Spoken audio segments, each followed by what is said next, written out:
அஸ்ஸலாமலைக்கும். Hi friends, welcome to ருசாவை channel. இன்னைக்கு எதை பத்தி பேச போறோம்னா ஹயாத் டூரிஸ்ட் A1 விசா பத்தி தான். நான் எப்படி வந்தேன் அப்படின்ற டீட்டெயிலும் உங்களுக்கு டீட்டெயிலாக சொல்றேன். இப்போ என்னோட ஹஸ்பண்ட் கத்தார்ல இருக்கிறதுனால அவங்களோட கத்தார் ஐடி கீழே 5 பேர் எடுக்கலாம். அதே மாரி நீங்களும் உங்களோட ஃப்ரெண்ட்ஸ் ஃபேமிலி யாராச்சும் கத்தார்ல இருந்தாங்கன்னா அவங்க ஐடியிலேருந்து ஒரு ஐடியில 5 பேர் போஸ்ட் பண்ண முடியும். அது என்ன பண்ணணும்னா அந்த ப்ராசஸ் டீட்டெயிலோட ஸ்டெப் பை ஸ்டெப்பா அதோட லிங்க் அதில் இருக்கும். நான் உங்களுக்கு அதை கொடுக்குறேன், நீங்க பார்த்து தெரிஞ்சுக்கோங்க. ஃபர்ஸ்ட் ஸ்டெப் என்ன பண்ணணும்னா கத்தார் ஐடி உள்ளவங்க இன்வைட் பண்ணணும். அதுக்கு அவங்க கத்தார் ஐடியில் உள்ளவங்க லாகின் பண்ணி இன்வைட் கொடுக்கணும். அவங்க கொடுத்த இன்வைட்டை நீங்க லாகின் பண்ணி அப்ளை பண்ணீங்கன்னா வித்தின் ஃபியூ ஹவர்ஸ்ல உங்களுக்கு விசா அப்ளை ஆயிடும். இல்லை 1 டே கூட ப்ராசஸ் ஆகும். மேக்ஸிமம் 1 டேக்குள்ள உங்களுக்கு முடிஞ்சிடும். இந்த ஹையா A1 விசா 1 மந்த் நீங்க ஸ்டே பண்ணலாம், 30 days. அதுக்கு தேவையான டாக்குமெண்ட் டீட்டெயில் கொடுத்துருக்கேன், பார்த்து தெரிஞ்சுக்கோங்க. இன்சூரன்ஸ் மட்டும் நீங்க பே பண்ற மாதிரி இருக்கும்.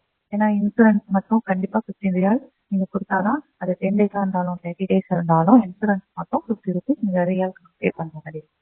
இந்த கீழே இருக்க பயோலிங்க்ல உங்களுக்கு இன்ஸ்டாகிராம் ஐடியில மற்ற டீட்டெயில ஸ்டெப் பை ஸ்டெப் ஸ்கிரீன்ஷாட்டோட எப்படி அப்ளை பண்ணணும், ஹயா விசா என்னென்ன ப்ராசஸ் இருக்குன்றதை கொடுத்துருக்கேன். நீங்க அதை பார்த்து தெரிஞ்சுக்கலாம். இன்னும் என்னென்ன வேணும்னு தெரியும்னா நீங்க கமெண்ட்